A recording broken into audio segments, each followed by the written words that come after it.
Fantasy Hockey coming to NHL 20 Hockey Ultimate Team. We have an event that kind of feels like Movember's or the Evolution cards. We're going to find out if it's worth it.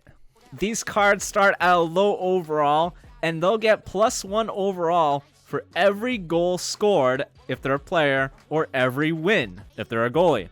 They'll get double the synergy points if the player reaches 95 overall. So for someone like Kovalchuk, he's going to have to get about 15 goals to get those points. Whereas Taylor Hall, 72 overall there, he's going to need to score 23 goals to get those synergy points. The maximum upgrade level is going to be 99 overall. Only regular season NHL, SHL, or Liga games count. So looks like they're expanding on this outside of the NHL. I earned a Hut Champions collectible. That's not related to the event. Here are all the different cards that were released. There'll likely be more than this. We got James Neal, Shea Weber, Jimmy Howard, Teravainen, Krejci, Hall, Letang, Johansson, Jones, Barbashev, Kosa, and Lucic. Seems like the players that are more likely to score goals got the lower overalls. Your defensemen not going to score as many goals, so they're going to get pretty high overalls. Jimmy Howard, though, Jimmy Howard ain't going to get a whole lot of wins. What, are you crazy? That's going to be like a 1K card. No, it's just a prank, bro. But nah, Jimmy, he's kind of short, 6'1", taller than me, not the point, but maybe his low aggression stat, you know, as a 99 overall goalie, I suppose it would be good. Actually, I don't even know if that will work the same way. Will his aggression stat go up? It shouldn't. So we're going to go through these cards and see which cards are more likely to upgrade. Turns out there are some prospect items too. We got Henry Jokiharju, Jokes, how are you? Nylander, Cal Pedersen, Martin Nikas, Eli Tolvanen, and Philip Zadina. These guys got rated pretty high. Can't wait to see them get sent down. Like all events, it looks like we're using the gold collectibles to get these cards from a set. We can get fantasy hockey collectibles from daily challenges and trade them in for a gold collectible, which is way better than that 80 overall Yager that they were promoting last event. But still, it's an untradeable collectible, and none of this we care about. So let's take a look at the Hut challenges to start things off. They're not here. Where are they? Okay, never mind. No, we won't. When they show up, we will. Let's go into the sets. Looks like 2 weeks of action for this particular set. We can trade in player items for a gold collectible like the other one. We got this 33% chance for one, which is this 6 collectibles? Oh wow, that's expensive. For a 67% chance of getting nothing, you're gonna sink 6 gold collectibles into that. That's crazy. This is a huge coin sink with so many collectibles. For 16 of them, you get a player choice pack where you choose between one of 3 random players. For 18, you guarantee yourself a Kovalchuk, who ain't going to score a whole lot of goals. But it is the master set item. Here you trade your fantasy hockey collectibles into gold collectibles, like I said before. And here you can do 1 gold collectible for your choice of one of 2 prospect items, which actually is pretty cool.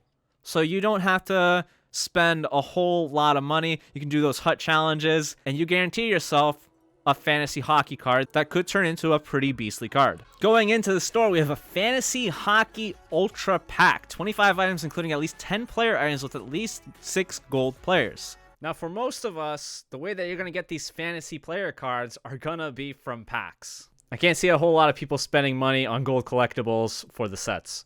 Taking a peek at the pack probabilities, you're guaranteeing yourself a gold player, so 74 plus makes sense.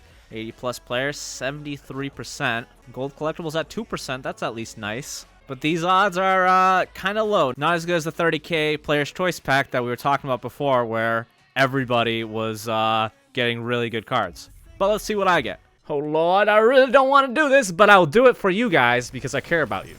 Inside, we have coins. No, those are coins I sold gold collectibles for. Maybe I should have sold them for a lot higher. Contracts. Beaulieu, LeBlanc, contract, Polak, contract. A lot of contracts. That's what they're going to fill this up with.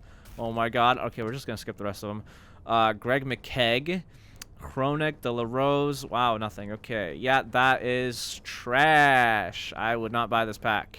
Would not recommend you guys buy the pack either. But you can quick sell them off for about 7k. So you get some of your money back. Wait, turns out, just as I bought that pack, another pack came out. 14 items, including a guaranteed fantasy hockey player item and gold collectible that's untradeable. Looking at that's not what we wanted to look at. I want to look at the pack probability, which guaranteed you all the cards if you spend thousands of your dollars on Hockey Ultimate Team. Wow, this pack has worse pack probability than the other one, or it might be like very similar. 82%, 82 plus player, 33%, 82 plus player, 38%. Yeah, I'd stay away from this one too, unless you really want that gold collectible to go toward building your set. Looking at some of these fantasy hockey cards, we got the Shea Weber already up on the auction house for $45K. Yeah, they're going to all start pretty weak. You don't want to use them. You want to keep them around. Make sure you don't quick sell them or throw them into a set really quickly. And if that does happen, I can foresee that you quick sell NHL 20. I can't really judge these cards based on their stats. It's really all about whether or not and how many goals these guys can score. In the real world, don't expect to just go into the game and score 20 goals in a game and all of a sudden your dude's like 98 overall. All right, let's begin going over some of these players to see who is worth your investment. That is, if you want to invest in any of them. Your 80 overall master set player, Ilya Kovalchuk, is not afraid to score. Will he score 50 this year? Haha, no. But I think he can put up reasonable numbers with the Kings if he doesn't run off to the KHL. I mean, a plus minus a negative 26. How much longer are they going to let you stay on the ice? But, I mean, 16 goals for his first year back in the NHL for a long while. I say that's pretty good. So yeah, if he actually plays those games, he could be a 99 overall. 77 overall, Barbashev has scored 5 goals, 7 goals, and 14 goals in the past 3 seasons. I love the fact that this dude comes out every season and scores more goals. However, notice his games played. 30 games, 53 games, 80 games.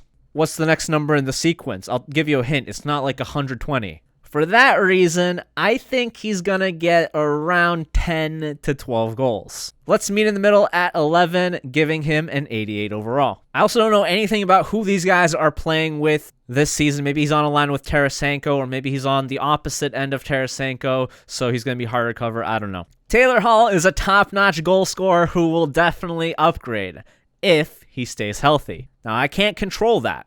Maybe he just comes down with the sickness. But then it's also, when does he get injured? If it's at the end of the season, well, you already cashed in on a high overall Taylor Hall. If he stays healthy, I can see him scoring 25 goals, bringing him up to a 97 overall. Jimmy Howard, I mean, we talked about this earlier. He can get about 15 to 20 wins a year. More than that if he tries hard enough, except for the fact that Red Wings have no business getting into the playoffs nowadays. Can he get to a 95 overall, get those double synergy points for his 20-ish wins? Sure. Will we care? I guess the double synergies could be nice. But at that point, it's already kind of like late in the year, and we have cards that already have more synergy points. That's why I just wouldn't care.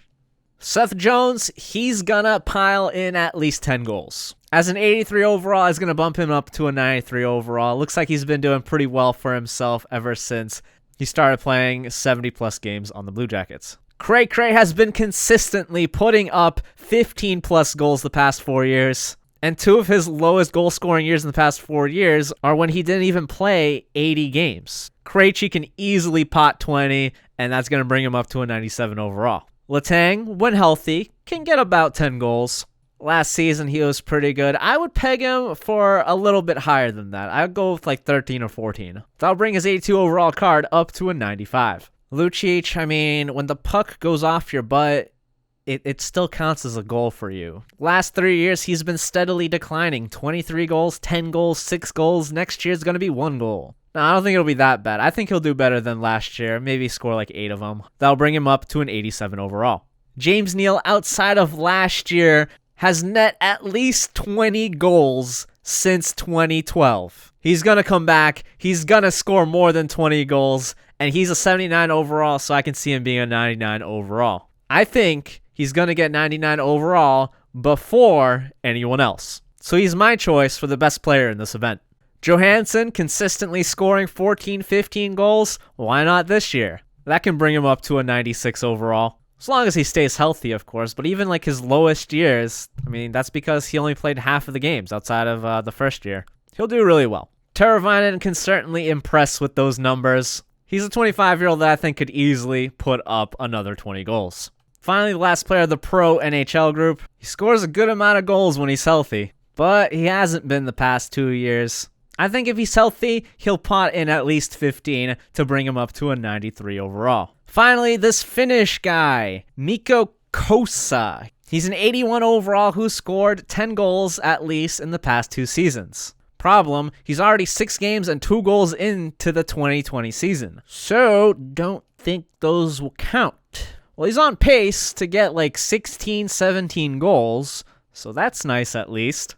However, I'm going to say that he scores like 9 more. That'll bring him up to a 90 overall. He'll probably also get there a few weeks sooner because the Liga season ends in the middle of March. So that's my breakdown of the event and the pro players in the first week. Seems like it might be a little bit too expensive for the average user, but you definitely have a bunch of cards that can reach mid to upper 90s. Overall, however, the concept is really cool and they should definitely stick with this theme. Let me know in the comments below what you guys think of the event, as well as these players, and I'll be sure to come back with coverage for the second week of the event.